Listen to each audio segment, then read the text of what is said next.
Buenas tardes, vamos a dar inicio a la docencia del día de hoy. Hoy vamos a tratar el tema del manejo perioperatorio de fármacos antiagregantes y anticoagulantes. Mi nombre es María Gabriela Gustavino, médico residente de primer año de medicina interna. Sí, está grabando, doctor. Vamos a basarnos pues en la guía del 2022 para el manejo del mismo. Como parte del contenido vamos a hablar del manejo perioperatorio de agentes antitrombóticos y vamos a dividirlo pues en antiplaquetarios y el manejo perioperatorio de anticoagulantes orales. ¿Cuáles son las características? ¿Cuál es el riesgo de sangrado del paciente? ¿Y cuáles son las recomendaciones a la hora de la utilización del mismo? Como objetivos debemos definir el riesgo de sangrado según el tipo de cirugía, definir las comorbilidades del paciente en relación con el tiempo necesario de terapia antitrombótica, definir cuándo interrumpir el agente antitrombótico, definir cuándo reiniciar el agente antitrombótico posterior a la cirugía y también establecer cuál es la indicación de la terapia puente.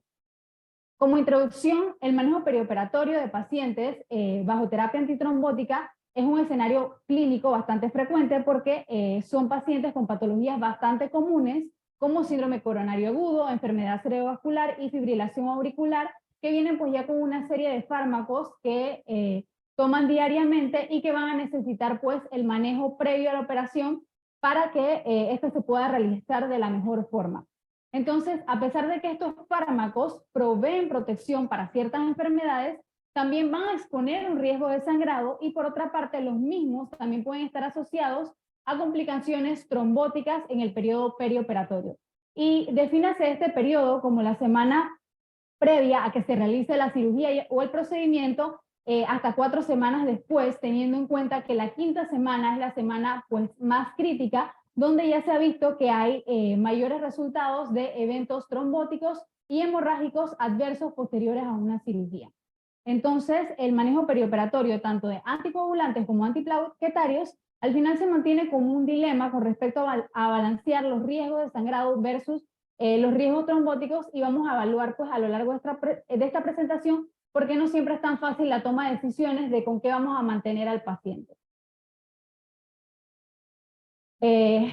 Vamos a iniciar pues con el manejo de antiplaquetarios. Para eso hay que tener en cuenta, lo que nos habla la guía es de cuáles son las características farmacocinéticas y farmacodinámicas de los mismos. Entonces lo que vamos a tratar aquí principalmente, que van a darse cuenta pues que algunos pues sí los tenemos, mientras que con otros no contamos en la institución, pero debemos tener en cuenta pues que tendrán sus patologías para las cuales los mismos están indicados como primera opción. Entonces, lo que hay que tener aquí más en cuenta principalmente es cuál es el canal que los mismos bloquean, cuál es el tiempo pues, de acción máxima, cuáles son las interacciones que tienen los mismos con otras drogas, cuál es la duración de la acción después de recibir la última dosis, porque así mismo se define el tiempo previo a que lo vamos a quitar a la cirugía, si los mismos o no van a ser activados, pues refieren filtración a nivel renal y cuál es el régimen, cuál es la dosis que se le da a estos pacientes. Entonces, para definir el riesgo de sangrado, según el tipo de cirugía no cardíaca, ellos lo dividen en 3 tipos.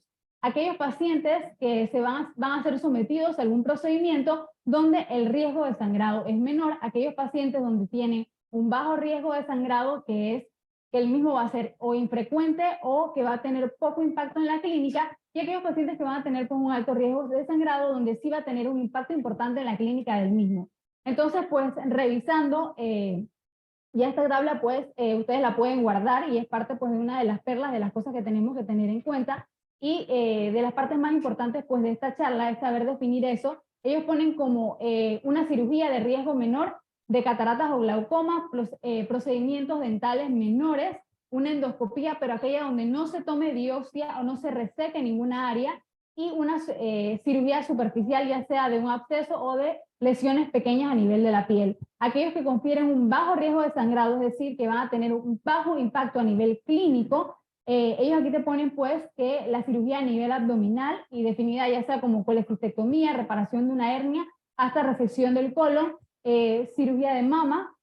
También aquí entran los procedimientos dentales complejos, que ya vendrían siendo donde se da la extracción de más de 3 piezas molares, una endoscopía donde ya en este momento sí se toma una biopsia simple, gastroscopía, colonoscopía también entra en esto, y hasta procedimientos como hacer una médula ósea o la biopsia de un nódulo linfático entran aquí. Y ya pues cuando hablamos de unas cirugías que nos hablan pues de un riesgo muchísimo mayor y que van a tener un mayor impacto a nivel de la clínica de nuestro paciente, vamos a ver pues las cirugías abdominales extensas, como la biopsia a nivel hepático abierta, también la parte pues de litotripsia extracorpórea, cirugías extensas para tratamiento del cáncer, el paciente que recibe anestesia neuroaxial, hay que tener en cuenta que pues eso también se toma como un alto riesgo de sangrado, los pacientes que van a ser sometidos a neurocirugías, a procesos ortopédicos mayores, y es que ustedes pues, van a poder revisar a mayor detalle pues todo lo que esto incluye.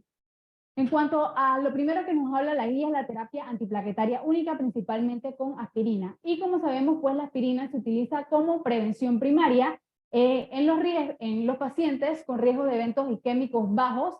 Y cuando es así, cuando hemos definido que el riesgo de enfermedad vascular aterosclerótica del paciente es bajo, ellos hablan pues allí de que el retiro de la aspirina previo al procedimiento y al final, al dejarla posterior al procedimiento, pues no tendría que tener un mayor riesgo en la mortalidad. Y para eso, pues, hablan del POISE-2 trial, que ellos ahí pues mencionan, hacen una comparación de 10.000 pacientes, donde hay dos grupos de pacientes. El primer grupo de pacientes es aquellos que sí reciben aspirina previo al procedimiento, que ya están siendo tratados por un evento cardiovascular, que tienen pues la misma como prevención primaria, y aquellos pacientes pues que no estaban recibiendo aspirina, que no tenían este tipo de comorbilidades y que fueron pues sometidos a el mismo procedimiento. Entonces se vio que el retiro de la aspirina, o sea, el retiro de la aspirina al final no aumentaba la mortalidad del paciente a los 30 días pues posterior al procedimiento. En cambio, dejar la misma en esos pacientes que la prevención es primaria, pues iba a aumentar al final el riesgo de sangrado. Aquí ellos hablan de que realmente la indicación para este tipo de pacientes, donde sería más importante que nosotros mantengamos la aspirina, es un paciente que previamente ha sido intervenido por una intervención coronaria percutánea. También los pacientes donde se les ha aplicado un TAVI, un implante de transcatéter de válvula aórtica, ellos recomiendan aspirinas en dosis bajas como terapia estándar. Entonces, en este tipo de pacientes, pues, sí tiene una indicación que nosotros decidamos, pues, mantener la terapia. Entonces, para pacientes ya donde hemos definido que sí es un alto riesgo de sangrado perioperatorio, entonces, en ese tipo de pacientes sí se debe suspender la aspirina y al menos se debe hacer 7 días previo que se lleve el procedimiento, porque hay un alto riesgo de sangrado. Y esto pues tiene que ver con la farmacocinética y la farmacodinamia del mismo, porque como pudieron ver pues en la primera tabla, el último efecto de la aspirina es entre los 7 a los 10 días. Entonces, otra de las cosas pues de los marcadores pues de los que nos habla la guía, es este que también se puede encontrar en Dynamed, y entonces nos habla del riesgo de enfermedad vascular aterosclerótica, y asimismo pues definir que realmente qué paciente tiene una indicación de mantenerse o de no mantenerse con la aspirina. En cuanto al paciente que requiere un manejo con terapia antiplaquetaria dual, dígase con inhibidor de P2Y12, como pacientes tratados con aspirina y clopidogrel secundario que fueron intervenidos por una intervención coronaria percutánea, en estos pacientes la tasa de los eventos cardíacos mayores, incluidos entre estos la muerte cardíaca, el infarto de miocardio y la trombosis del stent, va a oscilar entre un 2 y un 8%. Entonces, ellos aquí nos hablan de que una interrupción prematura al final de la terapia antiplaquetaria dual en este tipo de pacientes es al final un predictor fuerte de trombosis del stent. Entonces, ellos aquí recomiendan que un paciente que va a ser sometido a una cirugía no cardíaca a tiempo sensible, por lo menos que se haya realizado, o sea, por lo menos que el paciente se mantenga durante un mes, o sea, el mes previo a que se planifique esta cirugía, con la terapia antiplaquetaria dual. que por lo menos se mantenga este tiempo y preferiblemente fuera que se pudiera mantener un tiempo de 1 a 3 meses, porque el riesgo de trombosis del stent, si se retiran los mismos, es bastante elevado. Entonces ahí hay que valorar pues la parte del riesgo-beneficio de retirarlo o no los mismos, pero la guía sí nos recomienda pues que por lo menos se mantenga un mes previo a la realización de la cirugía. Y lo que realmente se suspende al final es el inhibidor de la P2Y12. Sí, se debe realizar la cirugía aun cuando el paciente pues se encuentre tomando aspirina. Entonces, pues, ellos aquí nos ofrecen un algoritmo para evaluar este tipo de pacientes. Y el algoritmo al final se divide en 3 partes. Primero, siempre hay que evaluar la parte de cuál es el riesgo de sangrado de ese paciente, tomando en cuenta los procedimientos que ya hablamos previamente. De hecho, la guía habla importantemente de que el manejo al final de estos pacientes debería ser multidisciplinario, porque al final el clínico debería encargarse pues de su parte, de ofrecerle lo mejor para el paciente, según las comorbilidades que él mismo tenga, y al final el quirúrgico es el que va a poder definirme de mejor forma cuáles son los procedimientos que tienen mayor riesgo de sangrado. Entonces ellos sí hablan pues que debe haber una comunicación estrecha entre la parte quirúrgica y la parte clínica a la hora de tomar estas decisiones para que se le ofrezca lo mejor al paciente. Entonces, si la respuesta al final es que hay un mayor riesgo de sangrado, entonces ahí tenemos que hacernos la siguiente pregunta. ¿Cuál es el riesgo trombótico de ese paciente? Y para esto hay que definir si el paciente ha pasado por una intervención coronaria percutánea recientemente, que era lo que habíamos hablado del mes, que por lo menos se le diera ese tiempo, y si el paciente también 3 meses previo al procedimiento sufrió de un síndrome coronario agudo, y eso ya pues nos habla de alto riesgo de trombosis del stent. Si la respuesta es sí, entonces ahí ya la recomendación va a ser basada en cuál es el tipo de procedimiento que va a tener el paciente. Si siente tiempo sensible, entonces si la respuesta es que sí, en este tipo de casos solamente porque hay un alto riesgo de sangrado y también hay un alto riesgo trombótico, entonces ellos hablan de que sí se beneficia el paciente de la terapia puente en ese tipo de casos específicos. Si no es así, si no es una cirugía a tiempo sensible, entonces se debe deferir, o sea, no debemos realizar la cirugía en este momento y se debe completar el tiempo que nos ofrece la guía con la terapia antitrombótica.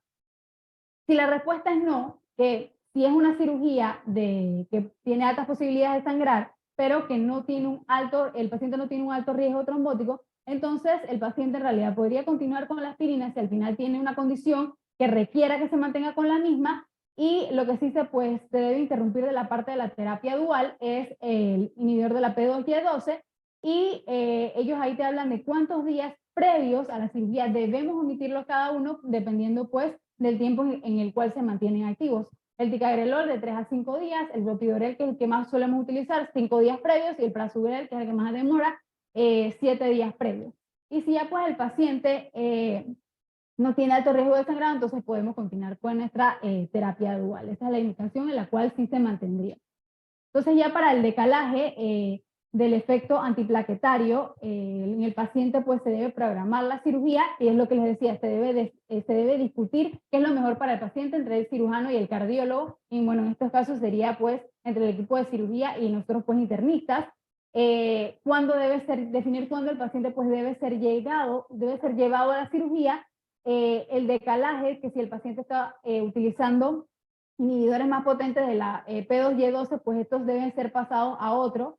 Si se va a cesar el uso de la aspirina, si se considera dejarlo solamente con terapia con prasugrel o ticagrelol, o sea, en la parte de la terapia puente, que se puede dar en los pacientes, pues, que se necesite interrumpir antes de la cirugía no cardíaca, que es lo que ya hablamos, y la única estrategia, pues, de rescate que ellos ofrecen, si al final, pues, lo anterior no se puede realizar, el paciente está grave y hay que llevarlo al salón de operaciones, es la transfusión de plaquetas. Ya eso es lo que al final te ofrece la guía que queda. Si no podemos hacer ninguno de los anteriores, esa debería ser la recomendación para el paciente. Entonces, pues aquí ellos hablan de lo que les estaba explicando, de qué tiempo omitimos la parte pues del inhibidor del P2Y12, dependiendo de ante cuál estemos, si es prasugrel, si es clopidogrel y ticagrelol, y el paciente pues previo a la cirugía en qué tiempo se va a mantener con la terapia puente. Entonces, la terapia puente entre 2 días, y ellos nos hablan ahí pues que puede darse con un inhibidor de la glicoproteína 2B3, o también se puede dar pues con una infusión de cangrelol hasta que la cirugía se lleve a cabo, y posteriormente pues a la cirugía, una vez se haya logrado la hemostasia, se mantiene la parte de la terapia puente y se le vuelve a iniciar, o sea, se le agrega la parte de la terapia antiplaquetaria pues dual que habíamos previamente retirado. Entonces, el manejo perioperatorio debería ser en teoría guiado por la función plaquetaria. Aquí se debe identificar los pacientes, debemos identificar qué pacientes en terapia antiplaquetaria tienen mayor riesgo de complicaciones relacionadas con la cirugía, definidas por cuál sea la cirugía a la que se va a someter al paciente, y se individualiza al final cuándo se le va a dar el cese de la terapia antiplaquetaria y guiarla según cuáles sean sus complicaciones hemorrágicas. Entonces, las recomendaciones que nos da pues la guía es que en los pacientes con una cirugía no cardíaca que sea electiva, podemos retrasarla hasta 6 meses si él ha sido llevado a una intervención coronaria percutánea electiva. Pero si la intervención coronaria percutánea no fue electiva y fue secundaria a un sangrado coronario, fue secundaria a un síndrome coronario agudo, debería retrasarse hasta 12 meses. Entonces, en el paciente que es electiva y no podemos retrasar tanto tiempo, pues la cirugía es una cirugía a tiempo sensible, entonces al menos se le debe dar a ese paciente 1 mes de terapia antiplaquetaria dual. En los pacientes que pues han sido llevados recientemente a intervención coronaria percutánea y que tienen programada una cirugía no cardíaca, es la intervención del cirujano, hasta te incluyen al anestesiólogo y el clínico para analizar cuál debe ser el manejo pues de este paciente. Y si tienes un paciente pues que presente alto riesgo de que pueda presentar pues trombosis del stent, se debe considerar hasta llevar la terapia antiplaquetaria dual a 3 meses previo a la cirugía. Aún así sea una cirugía a tiempo sensible. Es lo que estaría pues más indicado hacer si se lograra poder pues retrasar. Y lo que sí pues se recomienda es continuar con la parte de la aspirina, porque si bien la recomendación incluye limitar pues el uso del P2Y12, del inhibidor P2Y12, dependiendo de si el riesgo hemorrágico o no del paciente lo permite. Entonces la interrupción de los mismos va a depender pues de cuál sea y de los días que ya hablamos. Pacientes sometidos a cirugía de alto riesgo, recordar que vamos a interrumpir la aspirina 7 días antes de la operación. Si los mismos pues no tienen antecedentes de una intervención coronaria percutánea, ellos permiten hasta la interrupción de la aspirina 3 días previos a una cirugía cardíaca, una cirugía no cardíaca, si el riesgo de sangrado al final no va a superar el riesgo pues isquémico, y si la terapia antiplaquetaria la hemos interrumpido antes del procedimiento quirúrgico, se recomienda pues iniciar la terapia lo más pronto sea posible, dependiendo de la evolución clínica del paciente. Ellos ponen un tiempo pues entre 48 horas para el reinicio de la misma. Entonces pues ahora vamos a pasar a la otra parte de esta charla, que es hablar sobre los anticoagulantes orales, y aquí lo vamos a dividir en los DOAC y en los antagonistas de la vitamina K, que cada uno pues tiene sus indicaciones. Entonces aquí también pues lo mismo, hay que tomar en cuenta los factores de riesgo. ¿Cuáles son los factores de riesgo que están relacionados con la cirugía? ¿Cuáles son los factores de riesgo que están relacionados con el paciente? Con la cirugía principalmente la urgencia de la intervención, cuando ese paciente requiere ser llevado a salón de operaciones, y cuál es el riesgo de sangrado relacionado con el procedimiento, y los relacionados con el paciente van a ser definidos por la parte de edad, cuál es el riesgo trombótico individual de ese paciente, dependiendo pues de sus comorbilidades, antecedentes previos de complicaciones hemorrágicas que han tenido en procedimientos anteriores, eso es importante indagarlo en la historia clínica, cuál es la función renal del paciente, porque tenemos que tener en cuenta que los DOAC tienen su límite con ciertas tasas de filtración glomerular, qué medicación concomitante está recibiendo ese paciente y cuáles son sus comorbilidades. Entonces, principalmente, pues, vamos a iniciar con los antagonistas de la vitamina K, que aquí más que todo pues nos vamos a basar en la parte de la warfarina, que su target es el complejo 1 de epóxido reductasa de vitamina K. Como pueden ver, la duración de la acción de la misma después de la última dosis aproximadamente de 5 días, y el ajuste lo vamos a hacer de acuerdo al INR del paciente. Entonces, ¿cuál vendría siendo la recomendación? Va a ser dividida de igual forma. Primero hay que definir cuál es el riesgo de sangrado del paciente. Posterior a eso, definir cuál es el riesgo trombótico y después entonces vamos a ir a la parte pues de cuáles son las recomendaciones. Si el paciente tiene un alto riesgo de sangrado, hay que ver cuál es el riesgo trombótico. Si el riesgo trombótico es alto, hay que ver entonces qué es lo que hace que ese riesgo trombótico sea alto. Si el paciente tiene una válvula cardíaca mecánica, o si es un paciente que tiene alto riesgo tromboembólico, ya sea caracterizado por un CHA2-VASc mayor de 6, que es lo que ellos ponen en la guía ahí definiéndolo como un alto riesgo. Entonces ahí hay que ver si es posible o no posible que se realice o no se realice la cirugía. O sea, que si la cirugía es posible, que podamos diferirla para que se realice posteriormente, entonces lo más indicado siempre sería diferir la cirugía. Y si al final la cirugía pues se tiene que realizar, entonces esta sería realmente la indicación para que se le dé terapia puente a ese paciente. Pero vamos a ver que en la mayoría pues de la literatura y de los estudios la terapia puente solo está indicada en situaciones realmente muy limitadas y que se ve que el riesgo al final es mayor que el beneficio. Y si el paciente pues tiene una válvula cardíaca mecánica, ellos también pues aquí indican el uso de terapia puente. Si el paciente a pesar de tener un alto riesgo de sangrado no tiene un alto riesgo trombótico, se puede pues interrumpir la terapia. Ya vamos a ver qué tanto tiempo antes y cuáles son las características que debe tener el paciente cuando se interrumpe, cuáles son los objetivos que queremos lograr con esto, pero no se le indica terapia puente. Y ya si el paciente no tiene alto riesgo de sangrado de partida, entonces cuando estamos utilizando un antagonista de la vitamina K, lo que podemos hacer es que se continúa con el INR en el valor más bajo previo a la interrupción. Ellos ahí ponen pues un valor menor o igual a 1.5. Entonces, en procedimientos quirúrgicos menores y procedimientos donde el sangrado pueda ser controlado fácilmente, en realidad ellos no recomiendan la interrupción del antagonista de la vitamina K. Siempre pues teniendo en cuenta que debemos monitorizar la parte del INR y manteniendo el nivel más bajo del rango terapéutico. Ellos aquí sí recomiendan que los pacientes que van a ser llevados a procedimientos mayores previos a los mismos, el INR debe ser menor o igual a 1.5 y va por eso muy probablemente pues a requerir la interrupción del antagonista de la vitamina K. Y aquí, dependiendo de cuál sea la indicación, vamos a considerar el uso o no de terapia puente.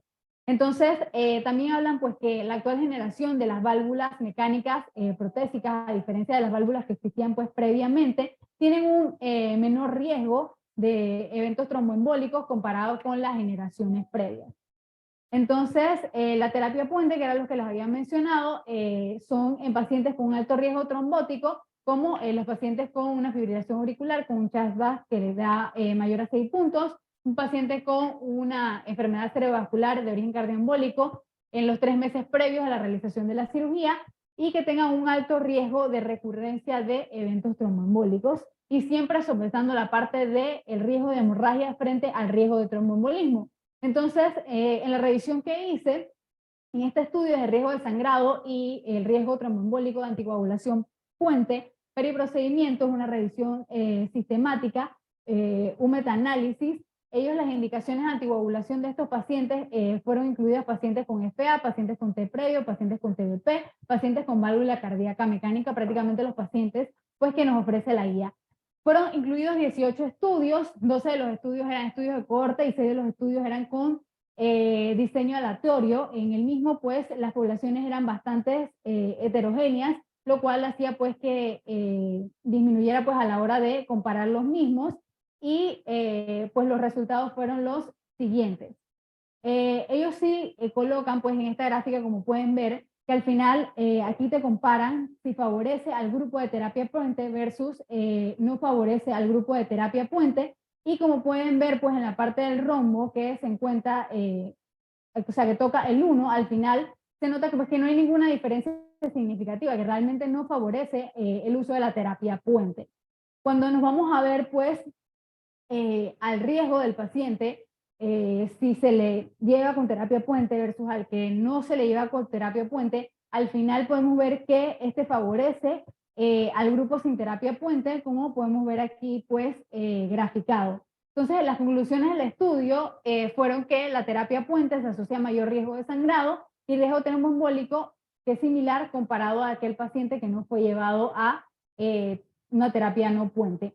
Pero a pesar de, pues, de que hay bastantes pues, estudios que no favorecen el mismo, la guía sí lo recomienda, pero solamente en las indicaciones pues, que ya hablamos previamente, y pues que este estudio también tiene sus limitaciones debido a la alta heterogeneidad de los resultados del mismo. Entonces, en los pacientes que tienen indicado el tratamiento como un antagonista de la vitamina K, en las indicaciones pues, que vimos previamente, donde hay un alto riesgo trombótico, pacientes con FA, aquí pues hay que siempre ver la parte de cuál es el procedimiento al que va a ser llevado el paciente y si es mayor o es menor. Si es menor, al final ellos no van a recomendar la interrupción del antagonista de la vitamina K, y si es mayor, interrumpirlo 3 a 5 días previo al procedimiento. Si en el caso de pacientes con una válvula cardíaca mecánica o otros pacientes con alto riesgo tromboembólico, si es menor no se interrumpe, y solo si es mayor, entonces ahí pues ellos recomiendan terapia puente, que inicialmente solamente se hacía con heparina sódica, pero ya se está utilizando pues la heparina no fraccionada, y se pueden utilizar las dos para realizar la misma.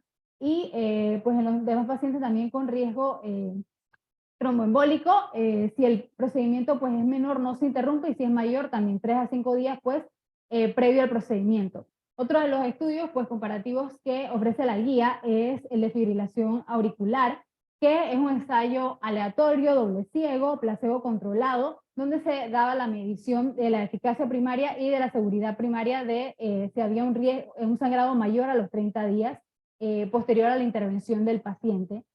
Entonces, pues aquí la terapia puente que se le ofrece al paciente es con dalteparina, y como podrán ver, la warfarina se va a interrumpir 5 días previos al día del estudio, que era lo que recomendaba la guía, de 3 a 5 días previos al estudio. Y la terapia puente se va a llevar a cabo entre el tercero al día previo antes del estudio. El día del estudio el paciente no va a recibir terapia puente, y posteriormente pues a esta se va a instaurar la misma dependiendo de si el paciente tiene un bajo o un alto riesgo de sangrado. En realidad, hasta si el paciente tiene un alto riesgo de sangrado, la terapia puente, lo que nos habla este estudio es que no va a ser dada 24 horas posterior al estudio, a la operación, sino que se va a reiniciar hasta 48 a 72 horas posterior a la misma.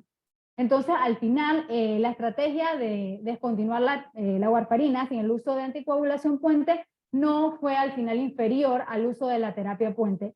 Y la terapia puente confiere riesgo de sangrado mayor de casi el triple a comparación con descontinuar únicamente la warfarina y dejar al paciente sin terapia puente.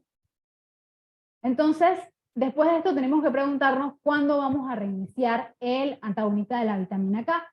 Entonces, la reiniciación de la anticoagulación se puede dar de 12 a 24 horas después del procedimiento, si el sangrado está bien controlado y si también el paciente ya tiene pues reabsorción gástrica intestinal, ha sido restablecida, porque como sabemos pues la reabsorción de la warfarina es a nivel gástrico, y el paciente pues para esto tiene que poder dársela.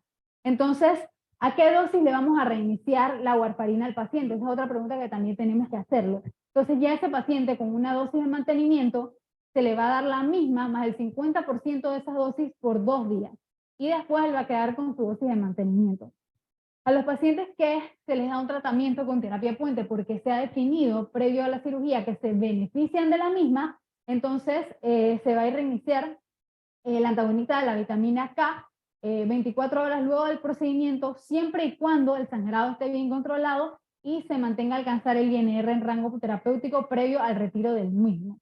Si los pacientes han sido sometidos a cirugías de alto riesgo, entonces en realidad la terapia puente no debe ser iniciada hasta 48 o 72 horas posterior a que se haya asegurado la hemostasia. O sea, esa es la clave aquí, el momento en el que se asegure la hemostasia para poder reiniciar la anticoagulación al paciente. Entonces, en la reversión de los antagonistas de la vitamina K, que también esto es algo que pues, tenemos que plantearnos en aquellos pacientes que tenemos que llevar una cirugía de urgencia, pues la guía nos ofrece que puede ser llevado de 2 formas, de vía oral o intravenosa. De vía oral va a ser dependiendo del valor del INR y de la urgencia de la misma, porque va a demorar en revertir hasta 18 a 24 horas. Y vía intravenosa pues demora mucho menos la reversión del INR, entre 4 a 6 horas para que se lleve pues a cabo la misma.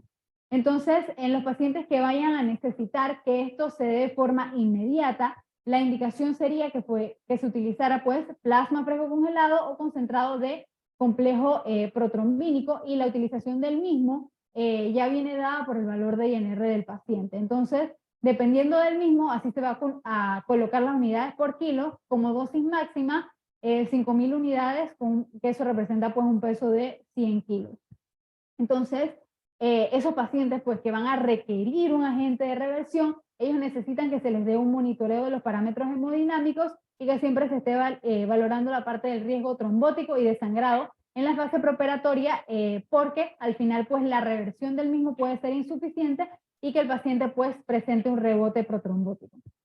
Ahora pues, ya para culminar la charla, les voy a hablar sobre los anticoagulantes orales y cuáles serían pues el uso que le vamos a dar los mismos y la indicación. Siempre la guía nos habla primero de revisar la parte de la farmacocinética y la farmacodinámica del mismo. Como podemos ver, la mayoría pues son inhibidores del factor 10A, y el dabigatran, que es el único pues que es inhibidor del factor 2A. Y principalmente pues tener en cuenta con estos que ellos tienen pues una tasa de filtración renal que limita su uso. Entonces eso es algo que hay que valorar de cerca con los pacientes a los que se los vayamos a iniciar. Entonces, la guía nos ofrece cuándo vamos a parar la terapia y cuándo la vamos a reiniciar, que va a depender de cuántas veces al día se aplique el DOAC y de cuál sea el riesgo de sangrado del paciente.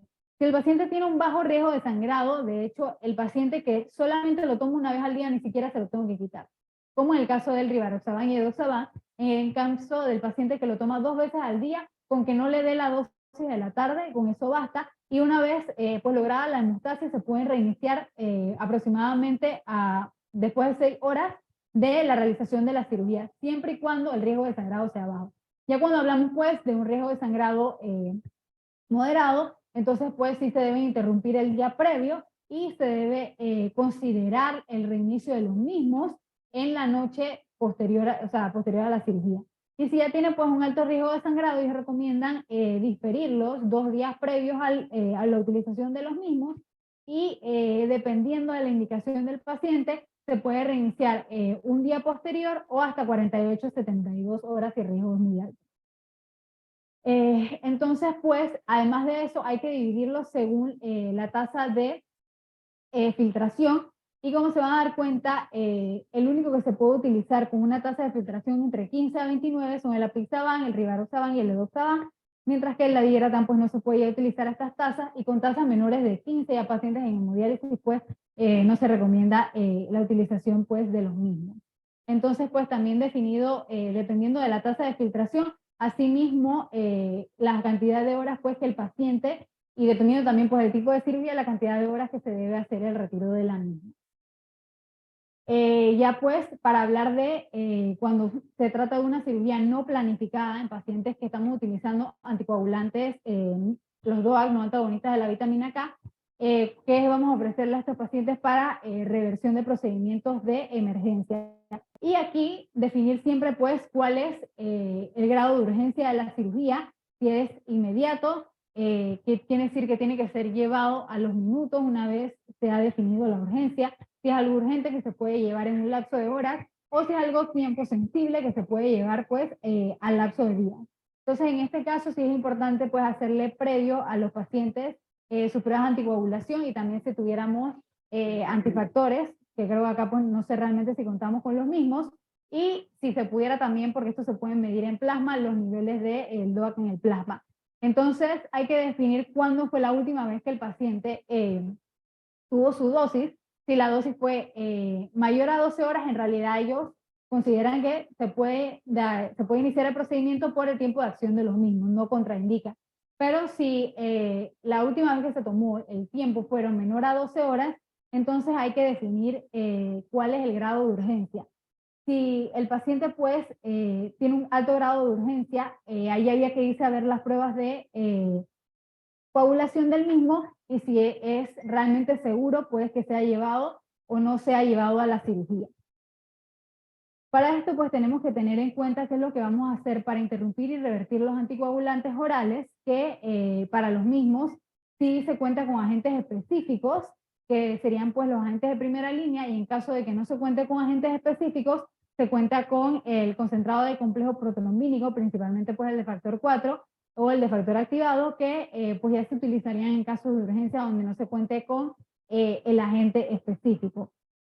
Aquí pues se hace una comparación de los dos agentes específicos, el idarucizumab, que es para el leviatán, y el adesanet alfa, que es pues para los demás anticoagulantes orales, y pues en estos estudios se hace una comparación de los resultados en la utilización de los mismos, tanto del idarucizumab y del adesanet alfa en la reversión, en el caso del idarucizumab, de el dabigatran, que en el estudio refieren que fue un 100%, mientras que el adesanet alfa, a pesar de que mantiene pues buenos porcentajes, hasta reducir en un 94% los niveles, no fueron pues, no llegaban al 100% como en el caso del adarucizumab. Pues ya para ir culminando, cuando requerimos pues de una intervención quirúrgica urgente, se recomienda pues interrumpir inmediatamente la terapia con los anticoagulantes orales. Si no tenemos un agente de reversión específico, ya sabemos pues que podemos utilizar el complejo protrombínico. Si requerimos pues de también en el caso aunque sea algo urgente, se debe considerar realizarle a ese paciente las pruebas de coagulación específica, cuáles son los niveles de los DOAC, para así mismo darle la interpretación de las mismas y la disminución del efecto anticoagulante. Cuando ya estamos hablando de una cirugía de sangrado menor y otro tipo de procedimientos, donde es un sangrado fácilmente controlado, se recomienda realizar la cirugía sin interrumpir pues, el tratamiento del paciente, y cuando lo estamos utilizando, se recomienda que los procedimientos también con riesgo de sangrado menor se realicen pues con los niveles mínimos, es decir, pues que en aquellos pacientes que es cada 24 horas, el día previo pues no se toma, y si es cada 12 horas, pues la dosis de la noche que no se le dé al paciente. Si el riesgo de sangrado con la reanudación de la anticoagulación a una dosis completa al final supera el riesgo de los eventos tromboembólicos, sí podemos considerar el reinicio de la anticoagulación terapéutica a las 48 a 72 horas, teniendo en cuenta que una vez lograda la hemostasia le podemos iniciar tromboprofilaxis postoperatoria al paciente previo al inicio de el DOAC. Y si ellos hablan de que no se recomienda al final reducir la dosis que utiliza diariamente el paciente, porque esto no se ha visto que atenúe el riesgo de sangrado postoperatorio.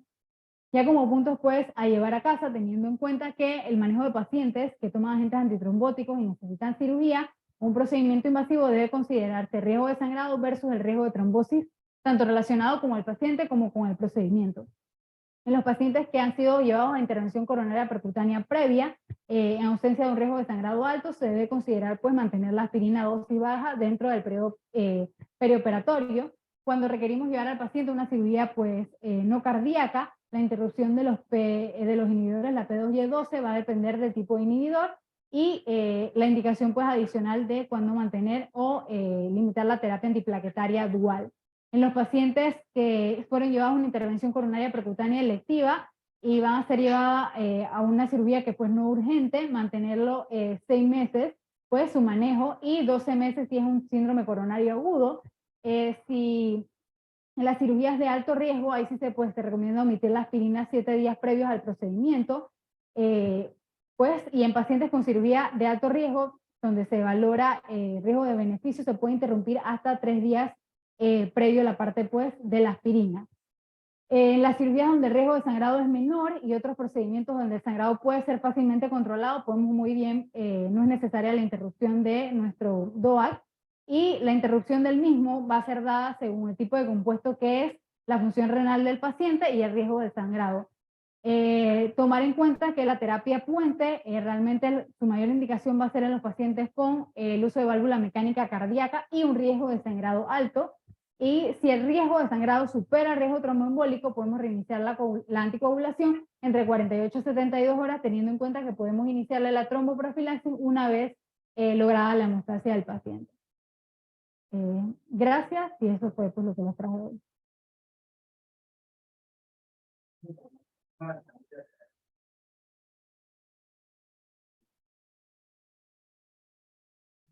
¿Cómo dice, doctor?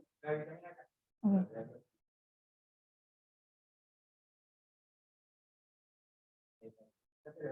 Ahí está. Okay.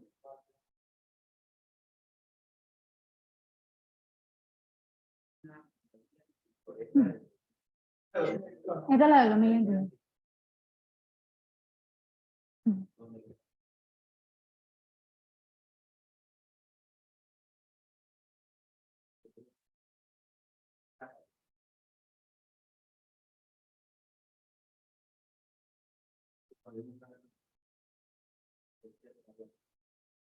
Sí, me acuerdo que entonces, llega algo de tiempo, por ejemplo, yo tengo un teléfono que tiene que operar en un mes porque me accidenté y me rompí la anticoagulación, por ejemplo. Digamos que pues una policía aguda ahí, bueno, una coladera, ¿cómo yo hago ahí? ¿Pero qué está tomando el paciente? Al mismo tiempo, por ejemplo. La típica mujer que hace un telefonismo funcional acá, ¿por qué tanto? No, esto es interesante. Un paciente tiene un tromboembolismo, y entonces queda la duda que es una y si está indicada tromboembolismo. Entonces, actualmente estaba discutiendo esto con muchos que me estaba llamando. Pero bueno, dice, bueno, pero vamos a meter la tromboembolismo, pero es que el problema es que la tromboembolismo es sistémica. Usted digo que le ponga el tromboembolismo es sistémico, el paciente va a sacar hasta por el pelo. Entonces, ahí viene la alternativa que tiene que dar el cirujano. Yo le dije al cirujano, estoy viendo el peor escenario, oye, se inestabiliza, hay que sacar esto el útero hay que resolverlo porque necesita ponerle una como. Pero vamos a poner que no se inestabilice, entonces tú vas a lo menos puedes. Ahorita el paciente resolver el problema y la anticoagulación tú tienes que hacer el puente al momento que trataron y después quitarle y volver nuevamente a anticoagulación. Todo, sí, todos esos casos, y eso es importante que se lleven para acá, a usted no le gusta, pero sí. Tiene algo de inestabilidad, la anticoagulación tiene que ser no, no cuenta por los que examen porque la vida no es diferente. Y las dosis van a depender de la cantidad de dosis que le pongo. Porque hay inestabilidad en el entonces, una cosa que hay que hacer, yo se lo puse, creo que la doctora lo puse, que lo puse ahí, está indicada por nuestra en el caso de inestabilidad inicial. Porque no hay más nada que lo va a hacer. Luego te voy a decir, por ejemplo, la típica mujer que llegó a decir, una mi mandó, dice, gracias a Dios, la una CDP.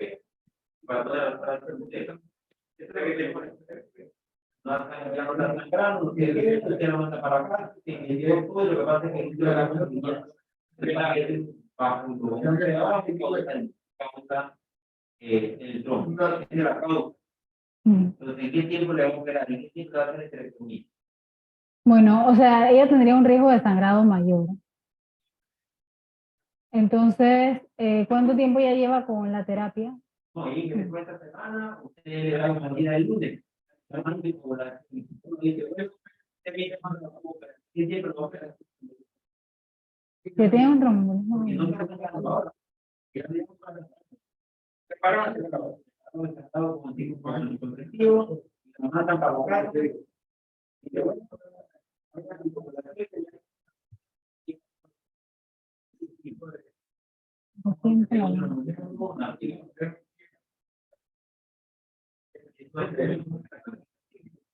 No. No.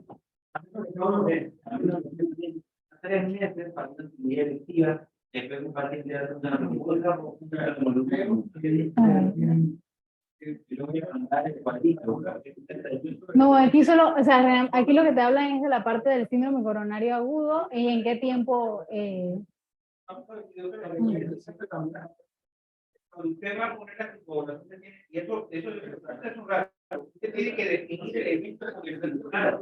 Sí, eso es lo que ellos te refieren a la guía.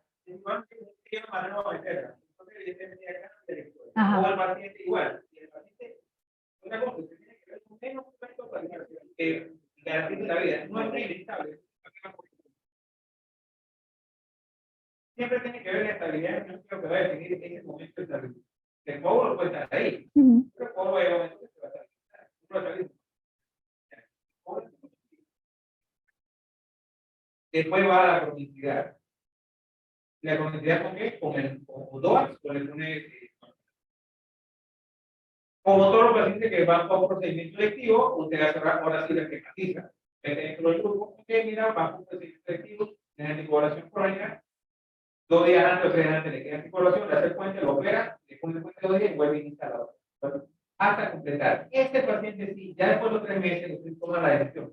Como el evento que le generó el coágulo, ya usted lo eliminó, la masa que tiene pélvica, que tiene complejidad, y no hay una enfermedad sobreagregada, una proteína S, que hace cualquier tipo de ley que hombre, porque tenga algún efecto de la mutación de la STM, tiene nada de eso, y realmente es una cosa mecánica, ya ustedes piensan. Porque ya a mediano y largo plazo. Eso es lo que yo haría en el razonamiento crítico. No corra, espere, está estable, no está estable. ¿Está estable? Vamos a buscar. Y si inestabiliza, ya va a pasar, no puede creer.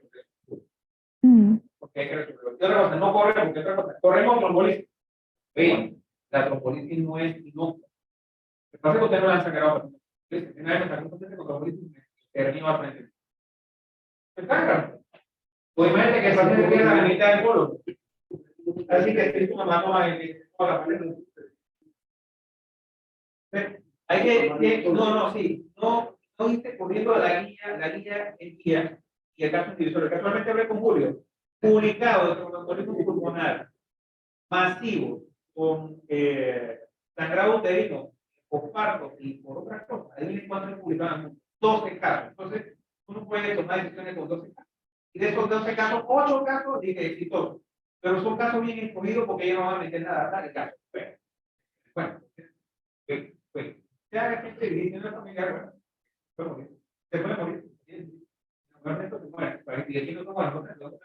Bueno, ahora somos médicos de tercera, ¿verdad? Sí,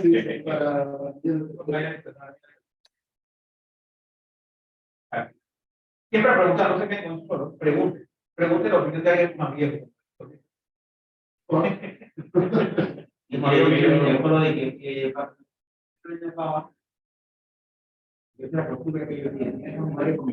yo no puse ahí que están anticoaguladas, que filtro ante la herida.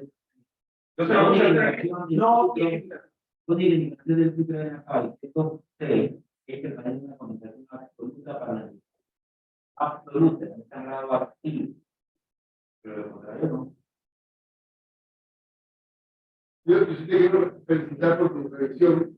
No me llevaba tratar un poquito más despacio. Incluso te quedas sin aire, un recipiente ahí por tres, puede ser un hielo para que estés. Habla más despacio. Tu mensaje llegue más claro y no te pierdas. Por lo menos no tomes debería para que no, pero ya ahora no a estar referencia. Sí, no, bueno. No, hay que presentar esto. No, va a ser una referencia con él va a revelar pues.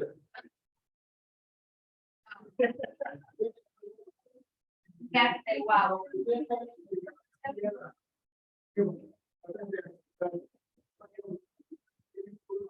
Estos hermanos. Sí, estamos mejorando. No, lo ponen ya no van a ser públicos.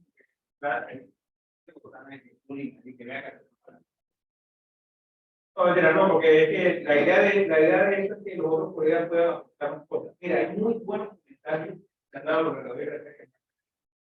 Y esos comentarios son muy buenos. ¿Sí, verdad? Pues sí, no está físicamente. No están físicas. Ya no se aprende mucho. Hay cosas ahí que después yo revisé las conferencias. Es un valor agregado para la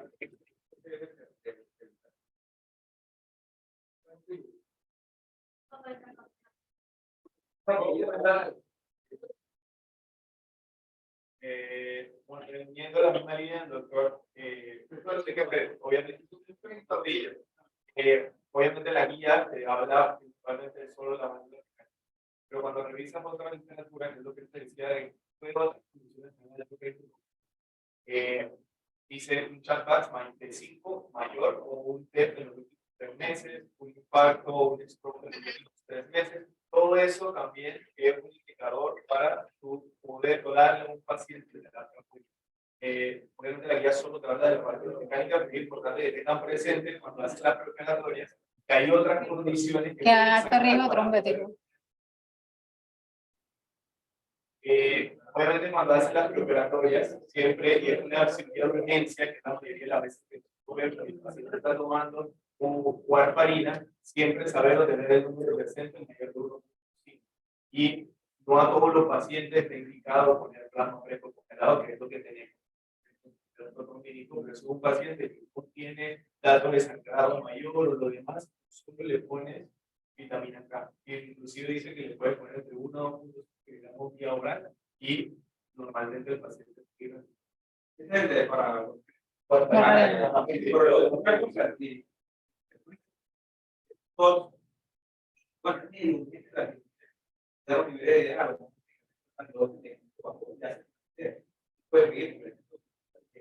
Pero hay aquí. Tenemos esto que Abre. pero puede leer. Exacto. Yo lo tiene. Yo lo tiene, ¿no? Yo piden los niveles. No, y en los incluso Exacto, pero la parte esa de la. Sí, de la. De los 10 la años, nivel. más explicación. Mira, los 10 años salió bajo ahí, va a pasar. Ya, Tiene que estar mano en interview. bien,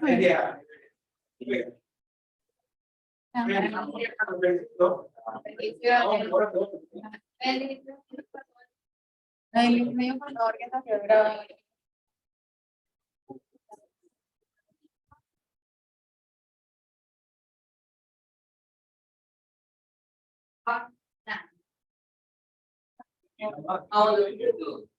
¿Quién habla?